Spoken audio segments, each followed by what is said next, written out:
Okay, fantastic. So, thank you so much for inviting me to give this talk today. And it's a pleasure to be talking to this particular group of people because, as you can see from my title slide, I've been thinking about play among children and young people in a new project that kind of brings together a number of my different projects, as I'm going to try to explain to you today. So I'm talking today partly on behalf of eNurture, which, as Gordon Harold said, is a network of research projects trying to think in new ways about the particular intersection of young people, digital technologies, and mental health. And as Gordon also says, we take mental health both in terms of the problems, but also in terms of the potential. And there's a lot of debate at the moment about whether digital technologies are positive, negative, or something that simply infrastructural, simply so much part of our lives that what we need to kind of transcend binaries of online, offline, and positive, negative. And the project I'm mainly talking about today comes from the Digital Futures Commission, which is a project I'm running with the Five Rights Foundation, and I will explain to you a little bit in a minute, and is trying exactly to kind of transcend some of those boundaries and think in different ways about children and young people's digital lives. So, next, please. So I'm going to start with the idea of play, and I'm going to put it in the framework of children's rights. And this is for a number of reasons, but what I would say is, as a researcher of children's online risks and opportunities over the last 10 or more years, I've become increasingly fascinated by the question of children's rights. When I talk about children's risks, the right to protection is an obvious one. When I talk about children's opportunities, people are a bit less clear what the rights might be and what the kind of mandate might be for children and young people to engage positively in the digital world. And play, interestingly, in a child rights perspective, has been called the forgotten right by Bob Hughes some years ago. And that's kind of an intriguing idea. And so I'm going to begin my remarks in the kind of children's rights community rather than either the digital world or the particular world of play, of games. And why is that?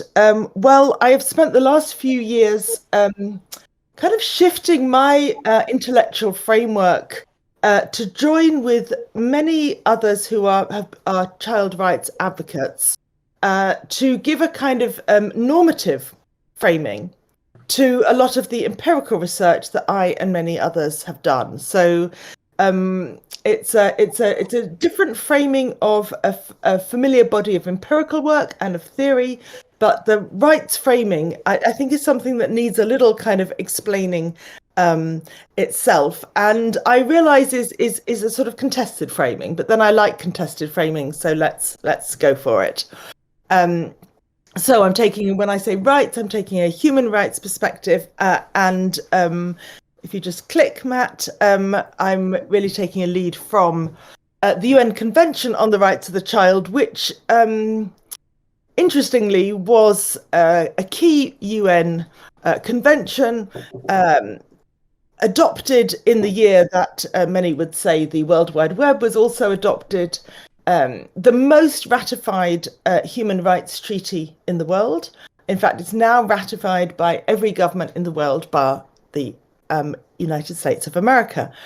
This gives all child rights advocates an interesting puzzle. For the most part, it doesn't, to be honest, matter too much that America doesn't sign up. And America doesn't sign up not because I believe it's particularly against children's rights, but because it cannot accept the way in which children's rights trump parents' rights in the UN Convention. So the UN Convention is a kind of fascinating document that really does assert a child-led perspective on how children's lives should be lived. And by ratifying it, every country in the world has promised to try to make the convention real. So when the convention was being debated, all kinds of worlds came together in terms of what children need, in terms of child development, mental health issues, and legal frameworks in terms of human rights that kind of translate, as it were, the world of need and the kind of empirical world into the normative world of what should be. And it becomes an authoritative mandate to states.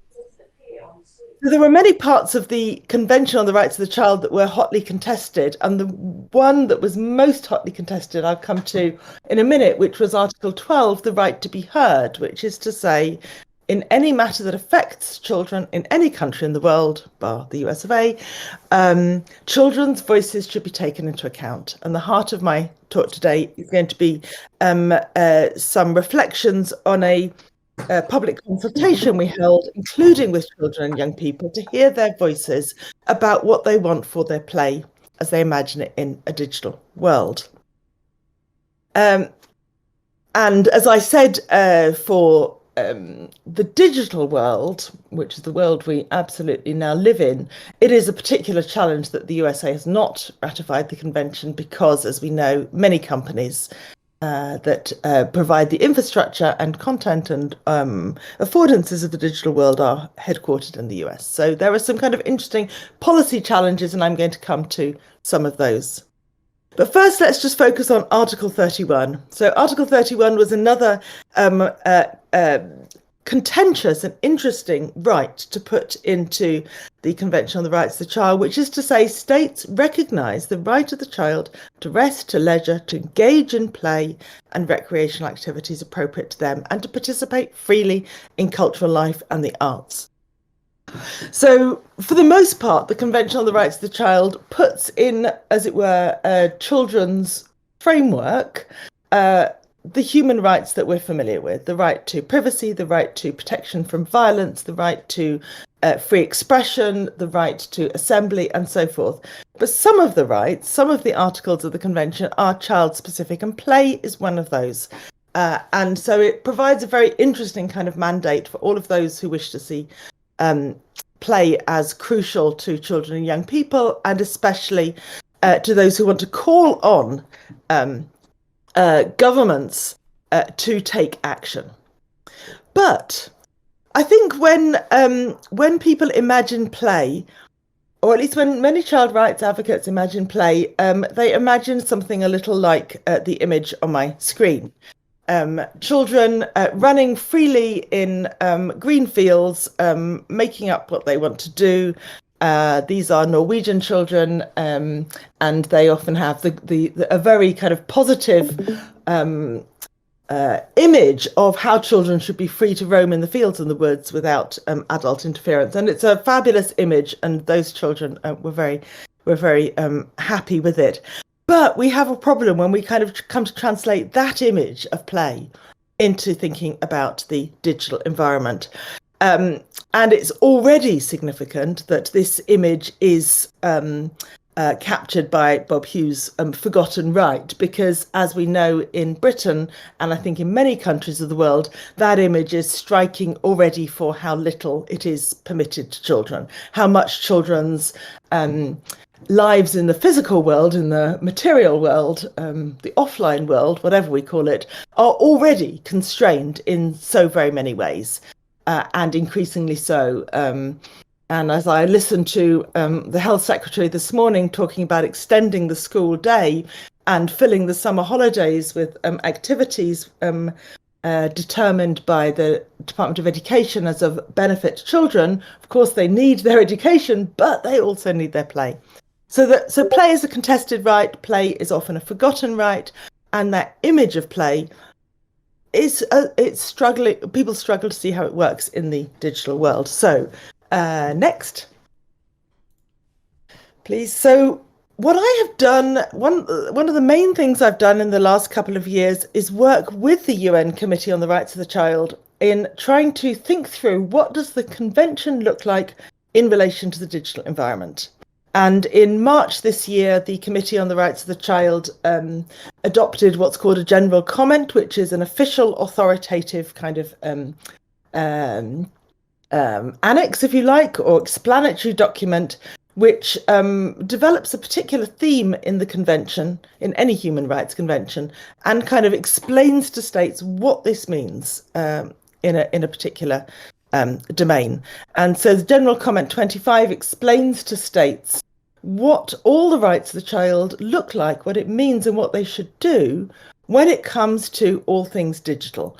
And states and many stakeholders have been kind of asking, because they don't understand what is privacy in relation to the digital world, what is protection, absolutely vital issue.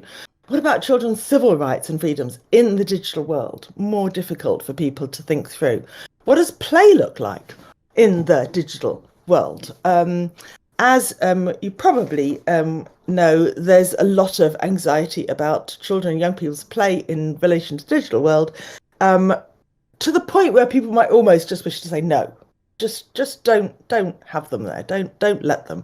So it was significant to shall we say, be a drafter for the committee and to enable them or work with them to say states should, and this should has the force of international law, should ensure that children have the opportunity to use their free time to experiment with information communication technologies, express themselves and participate in cultural life online. And there's more there about the right to play that I will come to in a minute.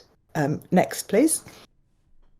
But crucially, I'm doing this thinking, or I'm taking forward this thinking in relation to the Digital Futures Commission, which next is a child rights.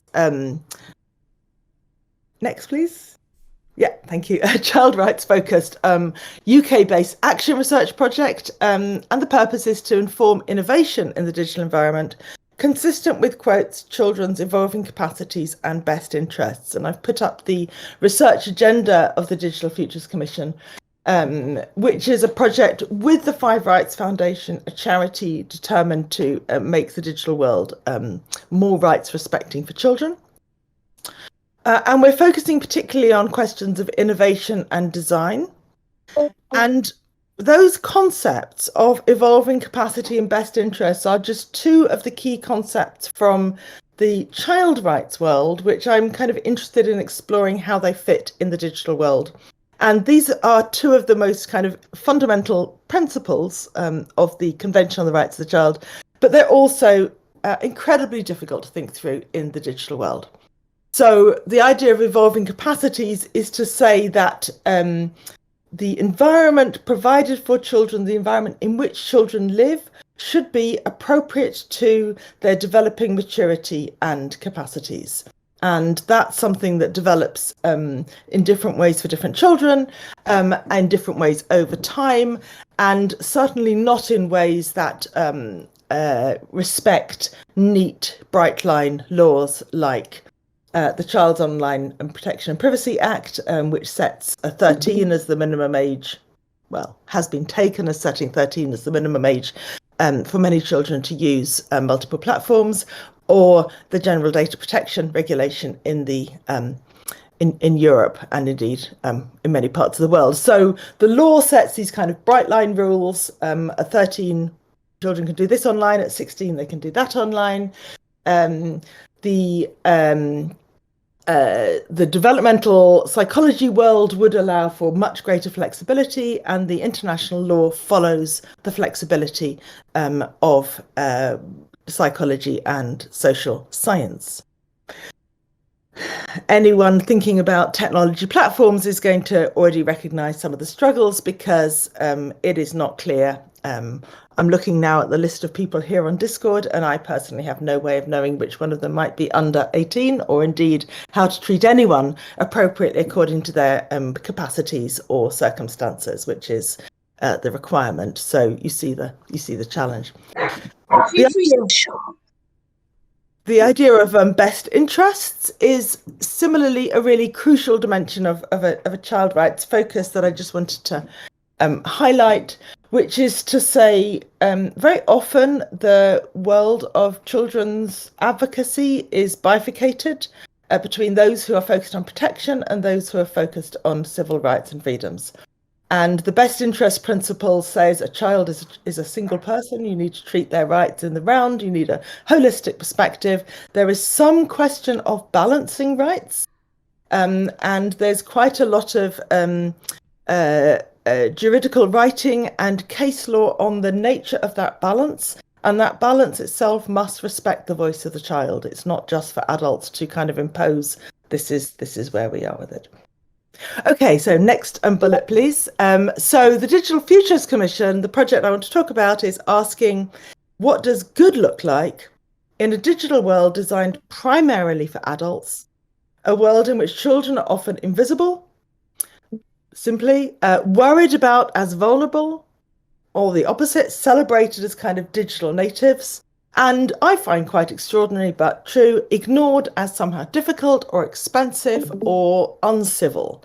And there's a very lively discussion going on at the moment within the industry about children all being liars because they lie about their age to gain access. It's a very, and it captures, if you like, what we're trying to think through, which is you can either focus on the nature of the environment and its design, and think about why it is that people behave in a particular way because of the design of your environment, or you can say, don't interfere with the design of my environment, that's my business model, those users are liars. So we can, the choice is out there. We can choose to dub the children of the world liars and uncivil, or we can rethink the design of that digital world. And I have heard all kinds of people who you might think are themselves rather civil and well-meaning, saying, well, children, yeah, okay, they're difficult. We'll get to them later. At the moment, we're trying to design our app. At the moment, we're trying to design our game. We don't really think about who's out there. We don't really think about the user. But yes, we'll build something in for children later. And what I think we probably all know about the world of digital design and product development is that later is too late, because later you can't kind of retrofit the app or the game so easily. So children's rights, if they ratify, having been ratified by almost every country in the world, must be thought about at the start of the design process. So next, please, Matt. So we're beginning with play as a sort of provocation, and our work is taking in other dimensions of children's digital lives, but we're starting with play.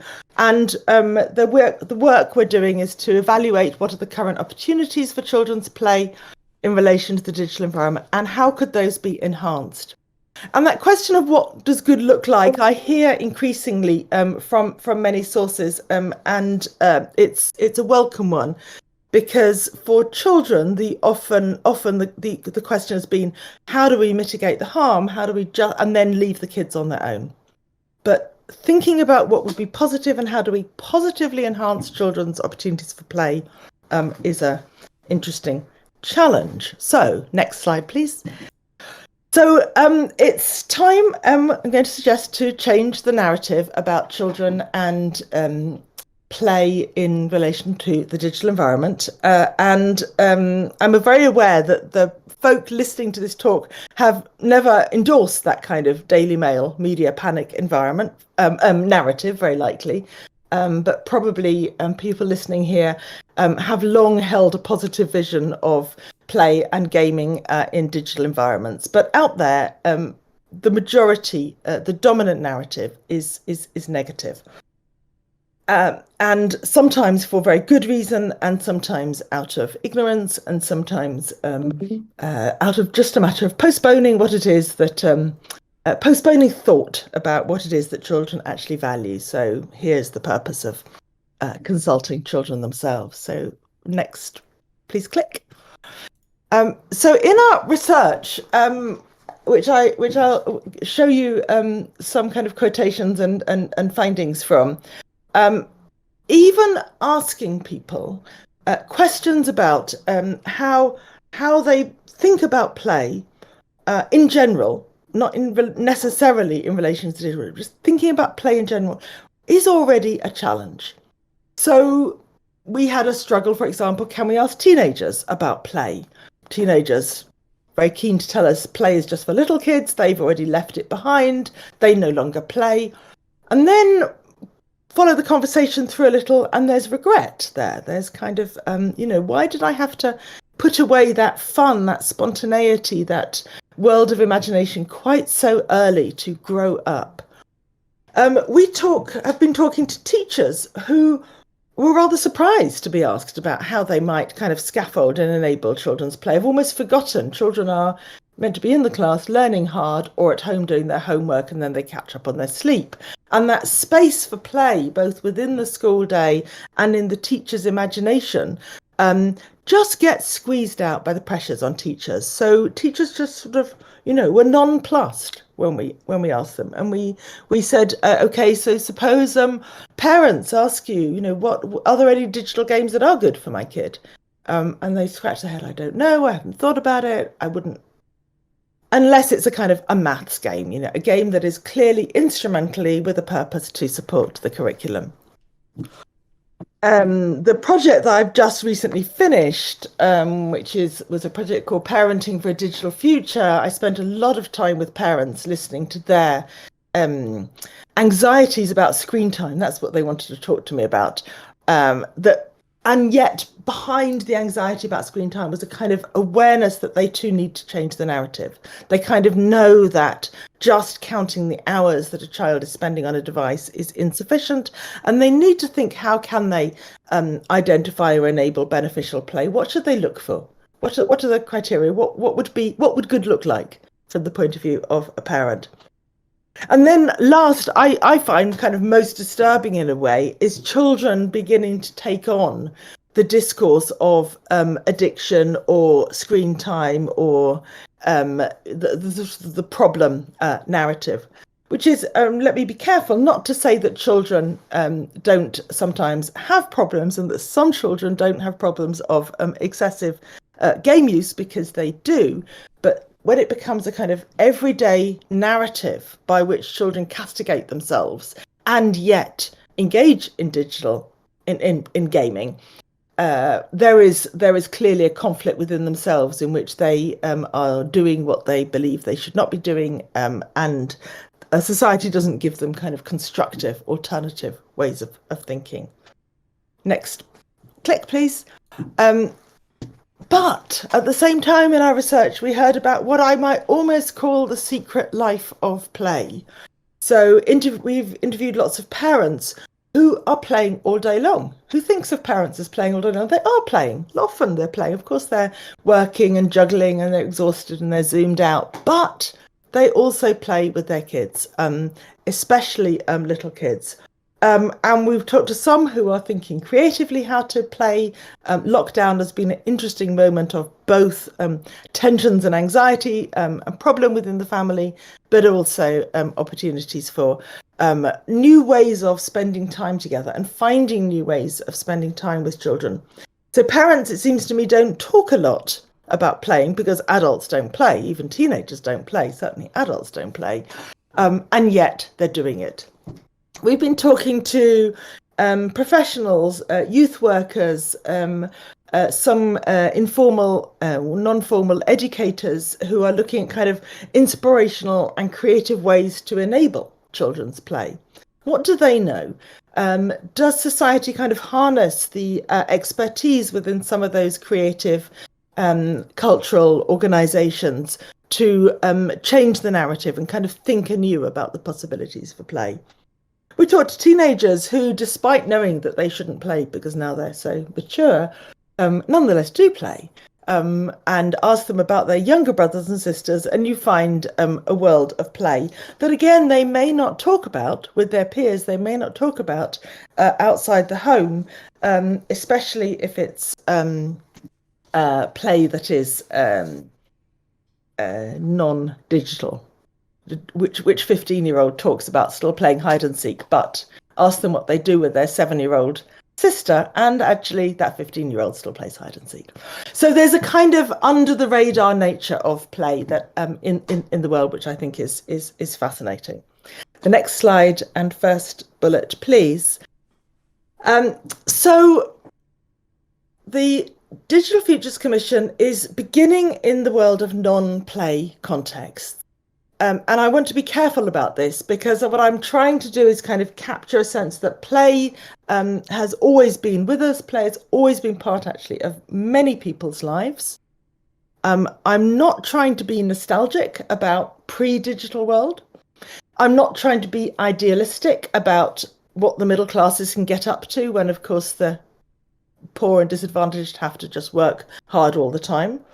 I'm not trying to say that the non-digital world is better than the digital world.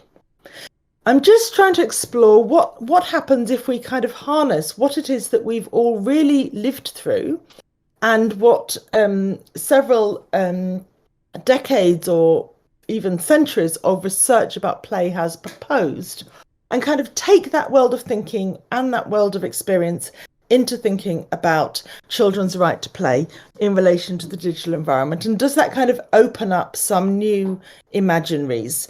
And does it identify some new difficulties? And when I've told people, particularly in the industry or in the policy world or the education world, about how we're beginning with those kind of ideas of play that has been there through human history, there's a kind of fascination, there's a kind of intriguing. It seems like maybe this can shake up that binary of out in the fields good and there on the staring at the screen on Discord bad. Can we think in some different ways? And in a way, I've kind of seen this most evidently thinking about where children might play online. Yes, they play in things marked games, but they also play on Zoom. They also play on Amazon. They also play in other kinds of ways, as I'm about to say. So next bullet. Thank you. So I'm thinking here about play. This is the UN Convention on the Rights of the Child definition: any behaviour, activity or process initiated, controlled or structured by children themselves.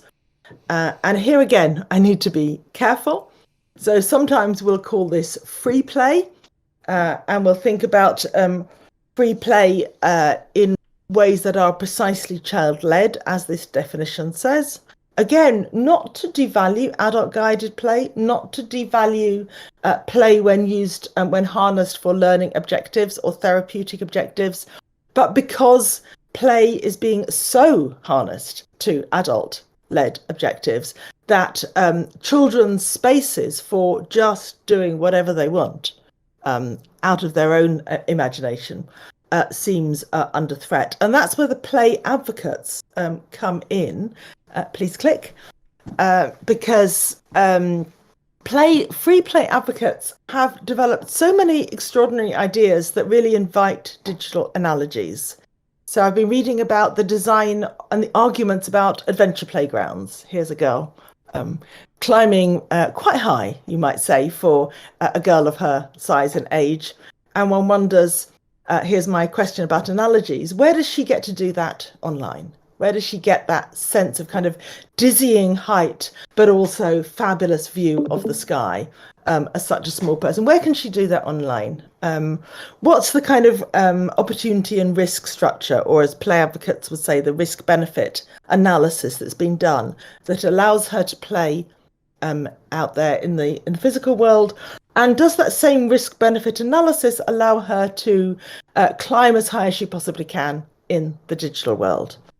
The UNICEF takes forward the world of children's rights in relation to policies for its child-friendly cities, and a child-friendly city is a very is a concept which a number of cities, I think Bradford at the moment in Britain is just signing up. There are child-friendly, UNICEF approved, as it were, child-friendly cities all over the world, and they have taken into account children's voice and children's rights and children's needs at multiple levels. I don't say they're perfect. I don't say they're the happiest places that they could possibly be, but they have made a commitment to trying to build in thoughts about children's rights when they plan their cycleways, when they plan their traffic, when they decide what should go into their urban centre, when they make their kind of greenfield policy.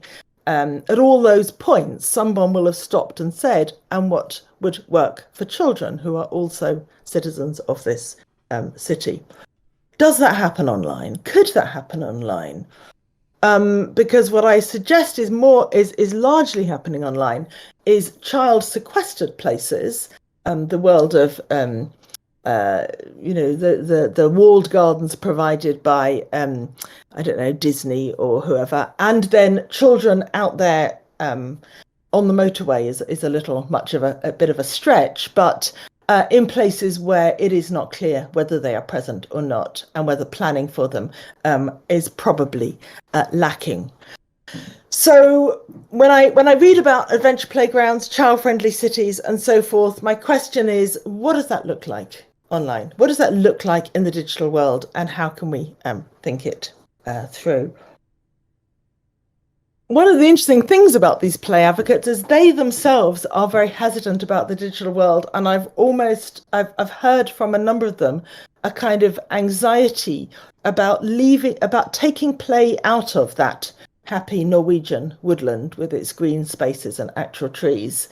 And they themselves, inspiring though they are, have said to me, and a number have, "Oh, I'm not really sure about the digital. Oh, I don't really understand what goes on. That's a bit of a closed book for me. I haven't thought, how do children's rights and right to play apply there?" And to me, that's the next frontier. We have the brilliant ideas in the physical world. We haven't yet, as a society, committed to making them real in a digital world, in a world that is transcending online, offline binaries. Next slide, please.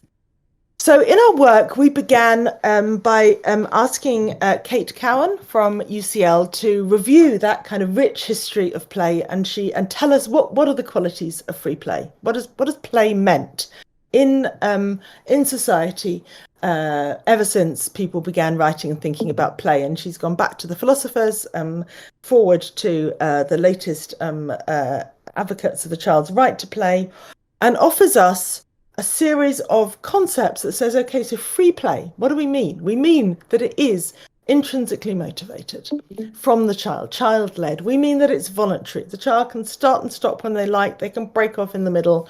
Imagine those Norwegian children playing in the woods. It's open-ended. Open-ended is a really crucial feature. We don't know, the player doesn't necessarily know where the game is going. They are making it up as they go along. It's imaginative. Of course, it's imaginative. It's creative. It's spun from their heads. Anyone, I think, knows, looking at a bunch of kids playing, that you don't understand. You have to kind of watch for a bit and then maybe sidle up and say, "Tell me what's going on," because it's spun out of their heads and it's shared among the players. It's stimulating. Children don't play saying, "Oh, I'm so bored." The play is itself a kind of stimulating, because it's developing, it's unfolding. It's not quite clear where it's going. It's often challenging. It often kind of pushes kids to their limits. Can we jump off this? Can we run that fast? Can we, make this complicated plan real? It's emotionally significant. Actually, Kate is now doing some very interesting research on children's play during COVID, and thinking about the ways in which they're playing kind of, hospital games around COVID, which might be very resonant for them, very significant. Maybe someone in their family has suffered or has died. Play is not always fun. Play is emotionally resonant, as she called it. Play is social.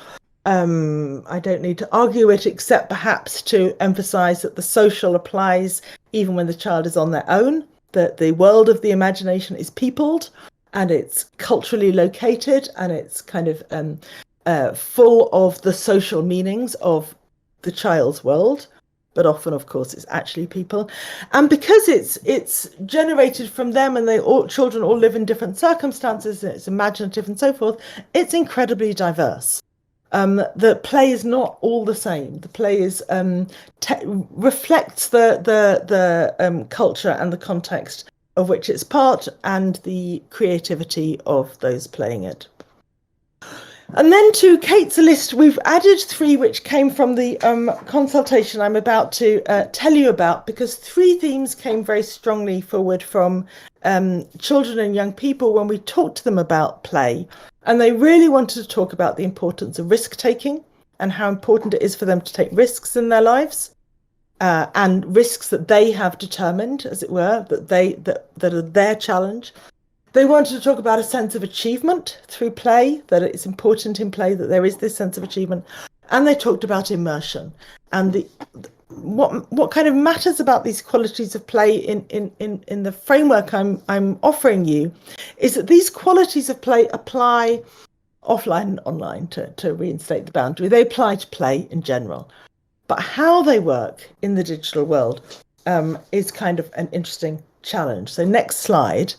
So the work that I'm talking about came from a public consultation that the Digital Futures Commission ran through the spring, in which we talked to, on Zoom, needless to say, all kinds of groups of people, but particularly focusing on children and young people, parents and carers, and professionals who work with children, who I see as both a resource and a kind of key intermediary who could change and improve children's play possibilities. So the public consultation was a kind of a mix of discovery through research, conversations, kind of leading children and adults to think about the idea of play in general, to tell us something about their lives.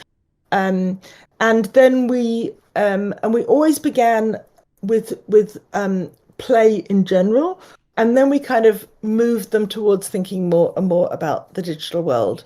And we were listening out for the translations, if you like, the moments when the language shifted, when they talked about the move from, I don't know, playing hide and seek in their garden or house to playing what they were doing online. And those were the moments when the teens kind of said, oh, I used to do that, but I don't anymore, and they'd look a bit sad. Those were the moments when many adults could remember their own childhood of play and then struggle to imagine what that might look like for their children in a green-focused world. And what you can see on the screen there, in addition to our kind of public call for the consultation, which was a national call, were some of the little images that we used to kind of provoke. The different little cartoons are meant to illustrate the different qualities of play, and we kind of wanted to make sure we asked people about being imaginative, being stimulated, emotional resonance, and so forth. So we constructed these little kind of provocations. In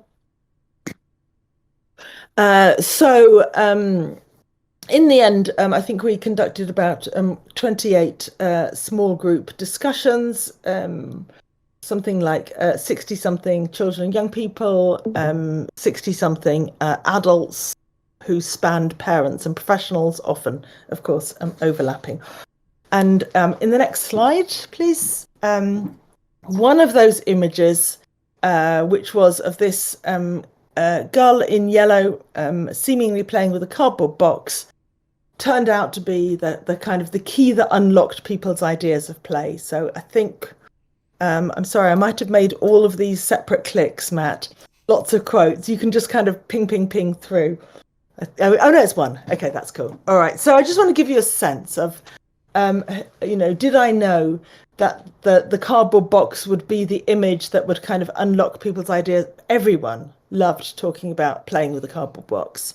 Here's a girl, here's a teenage boy, very excited to talk about, how I used to play in the cardboard box. You can already see how his language is the kind of language of the digital, the cardboard box as a sandbox environment.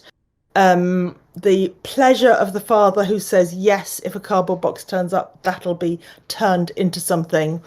The excitement of the youth worker, for whom, of course, the cardboard box is, if you like, democratic play. Everyone probably can get hold of a cardboard box and play with it. It doesn't cost anything. The mother there on the bottom already kind of using that language of the qualities of play, the importance of imagination, the importance of voluntary play and not being constrained, the ways in which a simple artifact enables stimulating or creative or emotionally resonant or personally kind of significant play. The play has come from the child's imagination and is enacted in the world. And the other images you see there were also resonant, but nothing like that cardboard box. So I ask you here, where is the cardboard box in the digital environment? What is it? Where is it that children can enact those qualities of free play? And I will tell you that we thought it might be Zoom. And in some ways it kind of is Zoom, but not as much as we might have hoped. So here's where we kind of move into a language of possibilities, opportunities, but also constraints. And this is where I kind of want to focus us on that translation from the qualities of free play that we might want for children, want for ourselves, and imagine to be children's and know to be children's right. How do we kind of design the space? How do we put the cardboard box there? How do we enable the whatever it is that makes this girl feel she can play? So the next slide, please. And you can ping on the quotes if they all come at once. Thank you. Okay, so this was children still talking about those images of children playing hide and seek, or children dressing up and playing make-believe, or children doing a puzzle game, but now making a translation into the digital world. So the first boy who says, yes, the cardboard box, I can kind of see how it works, how Minecraft might be the cardboard box of the digital world. It's a kind of a sandbox. It also opens your imagination. The girl next in second saying, I've when I was a child, I always played kind of adventure games and mystery games, and now I do that online, and that stretches my imagination. It stretches human comprehension. Those are the games where I find that kind of imaginative space. 5-year-old boy seeing the link between the parallels between Lego and Minecraft. I mean, Minecraft, if the cardboard box is the star of the offline world, then Minecraft is definitely the star of the online world for many people we talked about, but other apps too. And we need to think creatively. It's not just play is not restricted just to games. So this 6-year-old teacher, sad that 10-year-olds no longer skip. And I don't know about you, but when I was 10, we played skipping games in the playground. But she says, okay, so TikTok is the new skipping. Because the kids are doing the TikTok dances, and maybe it has a similar function. They've chosen their dance. They kind of know it. They learn it. They do it together. It's fun. It's sociable. They start and stop when they want. It's kind of it's sort of under their control. But this is clearly a kind of a hybrid moment. Or this theatre professional talking about, and here are the kids playing hide and seek on Zoom. How do you play hide and seek on Zoom? When I first heard about that, I had to stop and think a little bit. Maybe I can show you. There were some nice moments in the Zoom discussions where the kids would kind of say hello. They would play with Zoom in the way that grown-ups have forgotten very often how to do. But they could play, they figured out how to play hide and seek on Zoom. It might not be accidental that this one has a theatre professional as a mother. So she is very committed to finding kind of creative play opportunities. So play can extend beyond games. It can include hybrid moments and all kinds of creative moments. And people were very keen to tell us about this. So next slide. So now I'll bring up the points one by one, if I may, Matt. What emerged is Children's Manifesto for Change. And this was a consultation. It wasn't just a research project. It was a promise to say, what do you want to change about the digital world, about the digital environment? And then my commitment as the researcher is to take what they want to those who could make some kind of a difference, which is why I need to get beyond the academy and talk in various kind of stakeholder spaces, especially to designers, because children have a lot to say about what they want. What they say, and this is where Article 12 of the Convention on the Rights of the Child matters, that children should be consulted in matters that affect them and have their views taken into consideration. Not that everyone has to jump and do exactly what children say, but we listen and we take into account their views. Those of us, those with the power to make a difference. So in all of these conversations we had, we were kind of listening for, as it were, both implicit and explicit calls. Sometimes they would just say, I want more imaginative world building opportunities. Of course, normally children don't talk in that language. So, we're reading from what they said, but overwhelmingly what the children and young people, parents and carers, and professionals who worked with children talked about as the positive vision of what good looks like for play in relation to digital environment was imaginative kind of world building opportunities. Next click. Second, what they talked about, and again, this was across the board, was opportunities for open-ended design for flexible and generative play. This is talked about in lots of kind of implicit and explicit ways, but was absolutely a kind of a dominant theme. And one that people, one kind of needs to listen to people quite carefully to hear how do people articulate the value of those opportunities and what kinds of qualities of play does that open-ended design enable. And sometimes, of course, they would talk about the barriers, the closed designs, the inability to do the mods or tailor the environment or have the interoperability across different games and so forth. So there were all kinds of barriers to this, but what they want is more of that. And what's curious is it has to be very deliberately designed into the digital world, and in many ways it is. Again, Minecraft was a kind of star case, Roblox in many ways too. We haven't had to design that in the physical world. Of course, we do now, as children are all stuck in heavily trafficked urban spaces. We do have to build an adventure playground, and then the funding runs out and it falls into disarray. But through history, children just made what they could with what they wanted. And in the play world, as Wendy Russell, one of our interviewees, explained to us, there's the theory of loose parts, the idea that the world contains, or perhaps adults would provide, the loose parts that for a child gets picked up and turned into something in the game that was not anticipated by the adult, but kind of enabled by the adult. It was kind of open-ended in what it might become. And you might, I think some parents have been thinking during lockdown of how to create not play spaces that are determining, but play opportunities within the home. Perhaps not throwing away the cardboard box as quickly as you might have done, because it could become an opportunity for play. Don't put the recycling bin out quite as quickly as you need to, because those are loose parts. Again, what does that look like online? What are the opportunities in games for children to kind of pick up and, okay.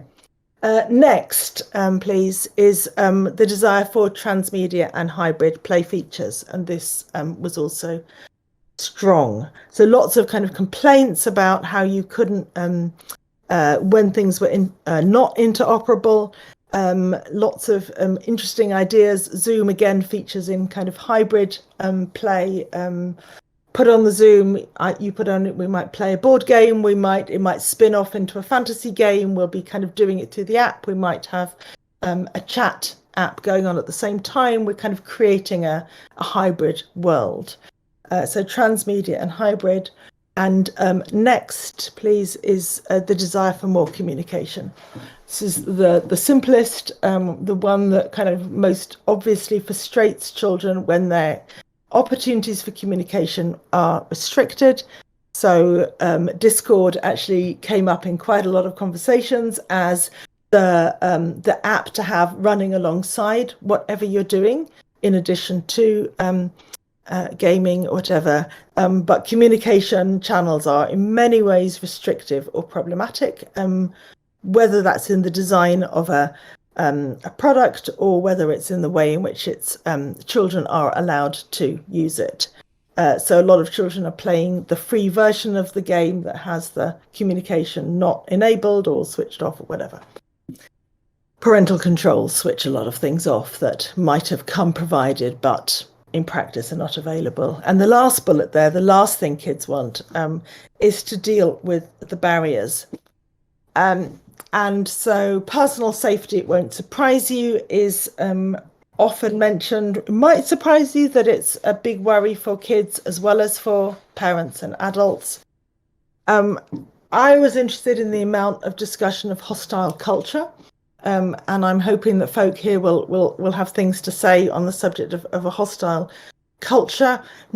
And it frustrates me in policy circles how often concern about hateful or racist or sexist play cultures in the digital environment are interpreted as a personal threat. Children are upset when it comes to them personally, but they're also concerned at being in a world that they experience as hateful to others, in which they see others being victimized, in which they find themselves positioned as a somewhat collusive bystander because they don't dare intervene.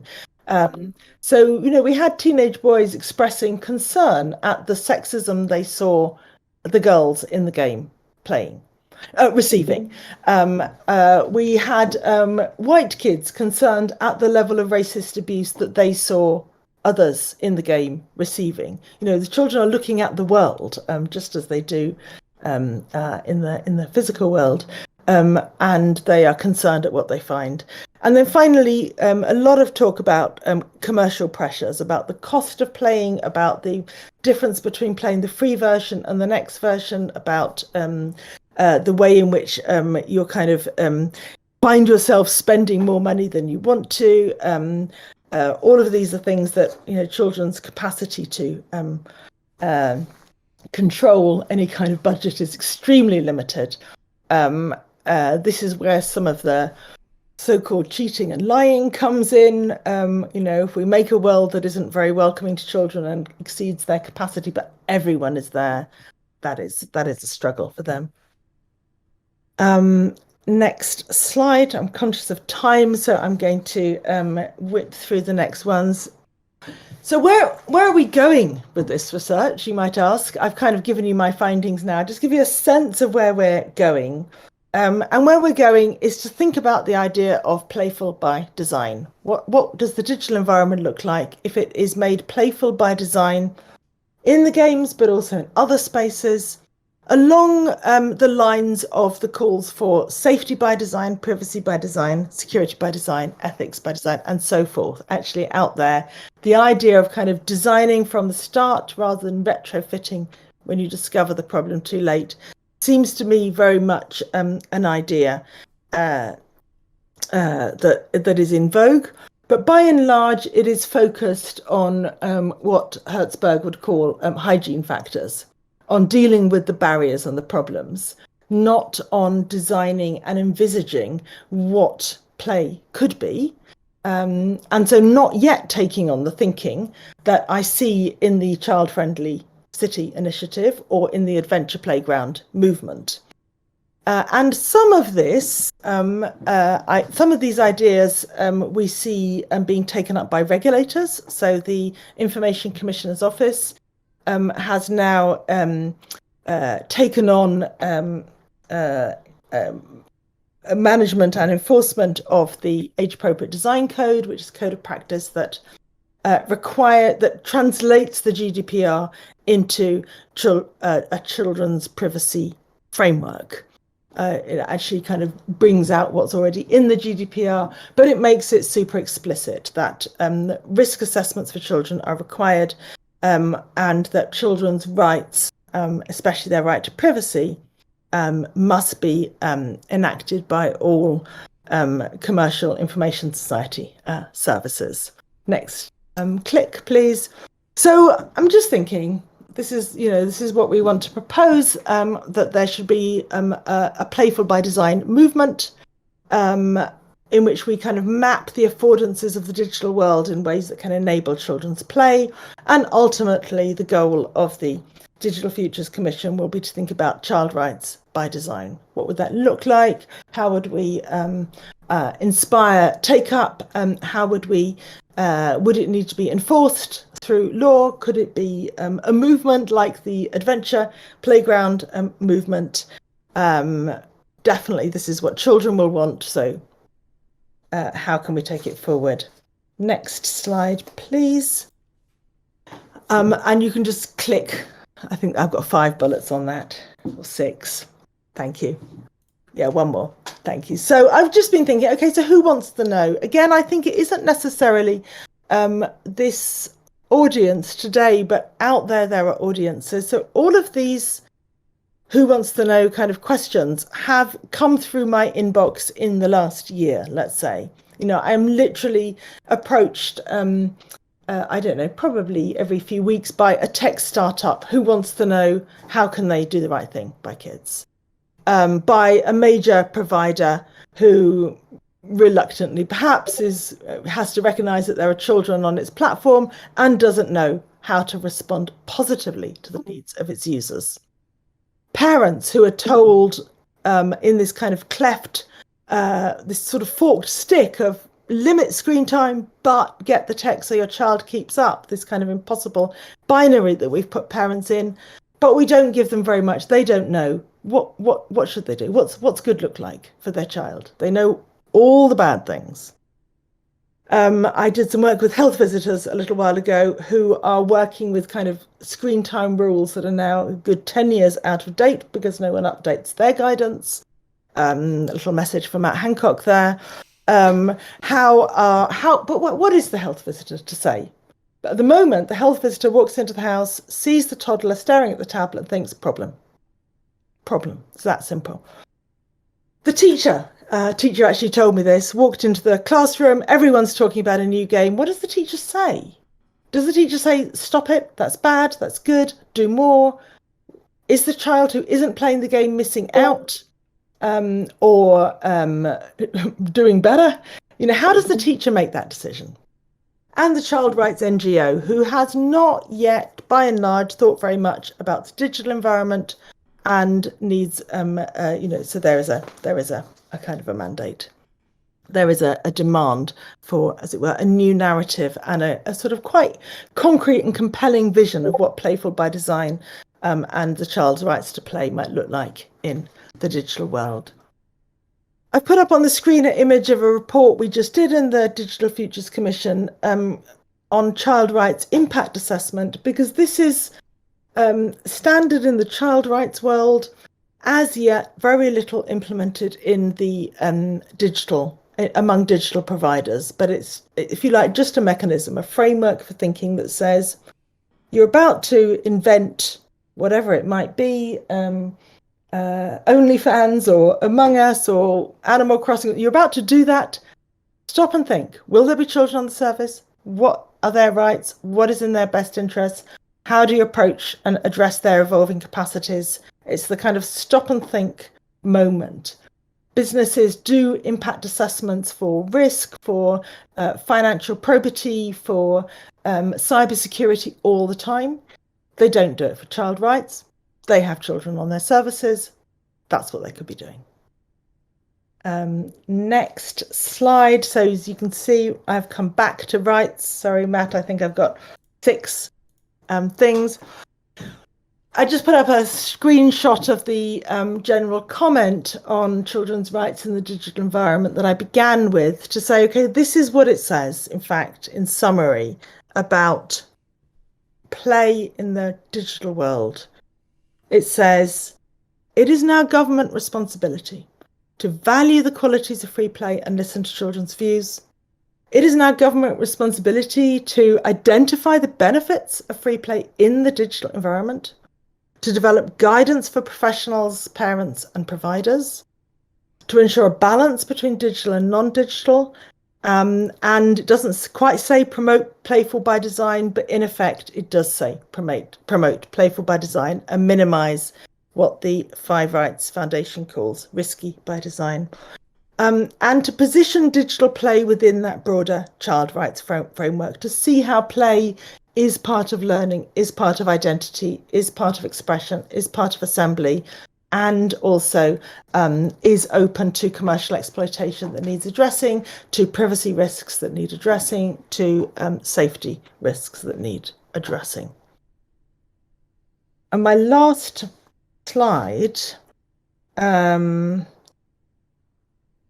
is to, I thought I'd end with a little provocation, because I'm conscious that not everyone here is researching children, and I have now made you think about children, I hope, for whatever it's been, quite a while. I was just intrigued by an article written by John Wall, who's a child rights advocate, about the idea of childism, that we should think about promoting children's rights also as a kind of political movement, perhaps akin to feminism, where we would no longer, I hope, think of excluding women from the digital environment. Somehow it's still thinkable to exclude children from the digital environment. If we pursue the feminism analogy, the point about, there are many points about feminism, but one is it's not just about rights and inclusion of women. It is about changing gender relations more generally. And John Wall's argument, which I think is a really interesting provocation, is to say that to include children in the digital world is also to change the relations between the generations in society and to change what we think of and expect an adult to be. And then you can kind of ping through my 5 bullets there. If you'd be so kind, which is just to say, okay, so if we're going to kind of take on that ism, that more political agenda, we need to find ways that don't think about children's rights versus adult rights, just as I hope we would no longer think about women's rights versus men's rights. We need to stop treating children as the canaries in the coal mine, by which I mean just let them play out there in the game where the adults are, and if they die, well, okay, it shows that there's something nasty out there, but that's fine for the adults. It's not actually fine for anybody. It means that the answer is not to kind of create a funny little world where children go and then the rest of it is for us grown-ups. They are actually people with rights. It makes visible dimensions of adult experience. Again, this community is probably very comfortable with the idea that adults play, but out there many people are not. And our children, somewhere around 13 or 14, are beginning to say, I'm too old to play. And of course, I'm advocating an approach to thinking about including children based on collaboration, inclusion, negotiation, and voice. My little illustration there is one of the things that appeared during lockdown, of the ways in which those interested in children's play in the physical world kind of enabled playful redesign of the world. If all you can do is go for a walk in your neighborhood, let's each put down a little painted stone.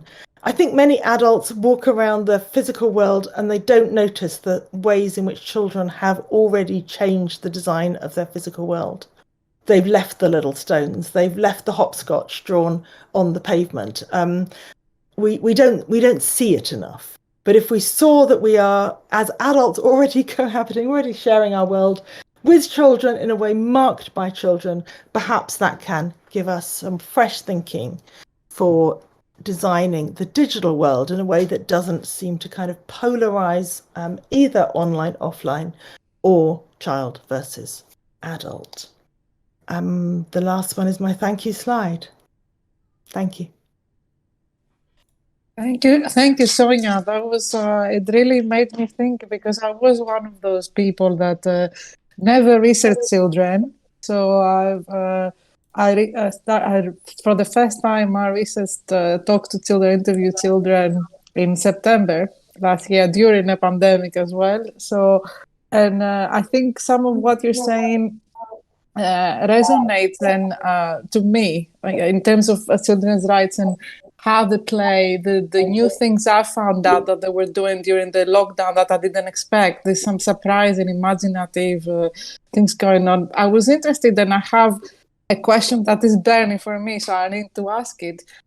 In the research that you talk to, because you talk to parents and children, like sort of quite a diverse set of people from what I understand in terms of ages and professionals. I wanted to ask you, did the question of power come into any of this? And I'll give you an example. In our research in Digigen, we were asking whether people are different online than they are offline. So that was a persistent question, and it generated wonderful things that children had to say.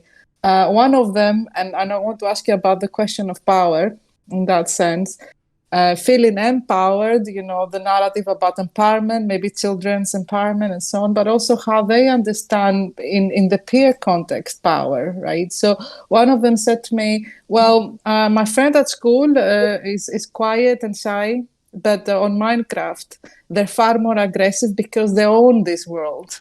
So they have more power here. That's why they can be more competitive and aggressive and more rude and so on. So I was thinking, I was going to ask you, where does power come into play?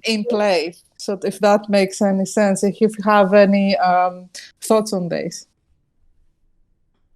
Everywhere. I think power inflects everything children do. I mean, children learn very early in a way that they are the most powerless in our society. They have to do as they're told. Go to your room. You can't have that. Stop doing it now. They get a steady stream of injunctions that limit and curtail their opportunities, as well as a whole steady stream of judgments. Why are you doing that? That's not worth doing. Why don't you do something worthwhile? They are constantly subject to this. In a way from parents, but parents are speaking through the voice of their society and their culture. So Athena, you oppose the online and the offline, and I think often for children it has been that way, that parents, adults, teachers have kind of looked more at the child, the person in front of them, and so the online has become a space of escape, of where they can act out, be naughty, be rude, and so forth. Now the policy world is shifting, and there's ever more focus in containing what children do online. And I hear more and more calls for children to be civil online, and training programs for what's called digital citizenship, but actually means teaching people to be good in spaces where adults are often bad, quotes. So these are all, so this is education as a disciplinary strategy to find ways to restrict children wherever they are.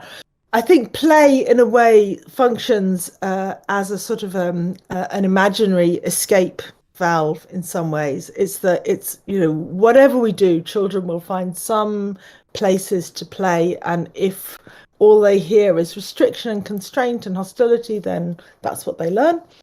But also they're looking for places to be imaginative. And until we've hemmed in every minute of their day with valuable curricula, instrumentalized kind of knowledge, they will continue, I think, to see play as the place where they could be powerful, even if it's only in their own imagination.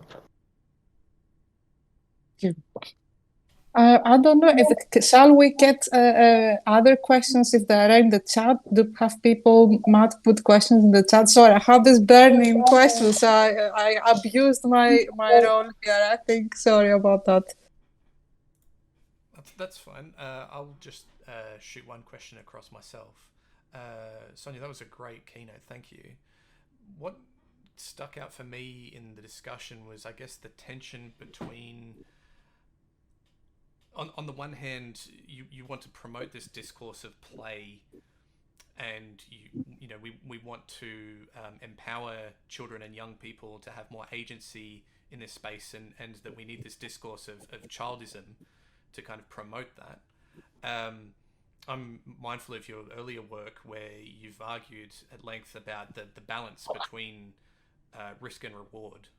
The idea that, well, it's only through exposure to risk that children can develop resilience and sort of and grow. And no more is that more important than in this digital context. You know, we can't just wrap them in cotton wool and expect them to just, you know, be thrown into it and cope. They kind of need to experience it and work through that and develop. How do we manage that balance? Or is that, I guess, the broader question, how do we manage between promotion and encouragement of children and young people versus that, I guess, other extreme of, as you say, being the canary in the coal mine of literally just being pushed to the front to fend for themselves? Yeah, that is the question. What I'm trying to say is it's not an optional question.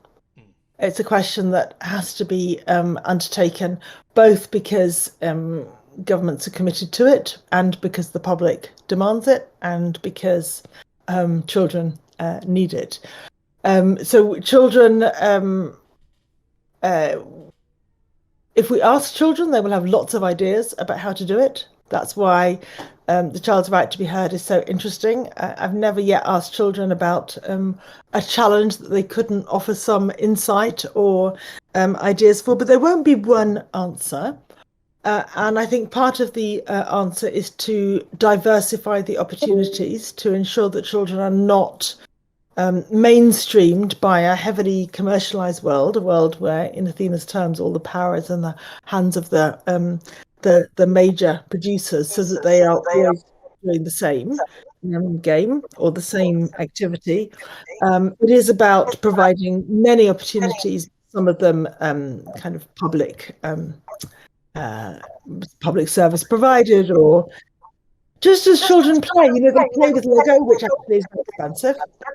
And they play in the garden, which is the privilege of the middle class. And they play on the bit of wasteland behind the bus stop, which is there for everybody, but a bit more dangerous. And it is actually that mix. And children will set their balance if they have some options. Sorry, is my sound going? No, thank you. Athena, did you want to jump in with your second one, or should we open up to anyone else's question? I think we should open up. I'm also aware of the time, so I don't know if there are things in. Are people leaving questions in the chat, or they want to come and ask them, or are we? So what's happening there? We haven't had any questions directed to Sonia in the questions channel. Just, I guess, more reflections. Yes, from reflections. As we've gone through. So I'm mindful that we are kind of over time now, but if anyone wants to read those reflections, you have access to that channel called questions on the left. Thank you. I'm reading them now. Yes. So certainly, and we can continue that discussion after the symposium. For sure. Wants to continue there. So shall we then proceed with the panel? The first panel in that case, and then people can take the time to thank Sonia. I think that it also, you bring this atmosphere with you, right, about researching children that really inspires me, as I'm like a novice, so to speak. So thank you very much.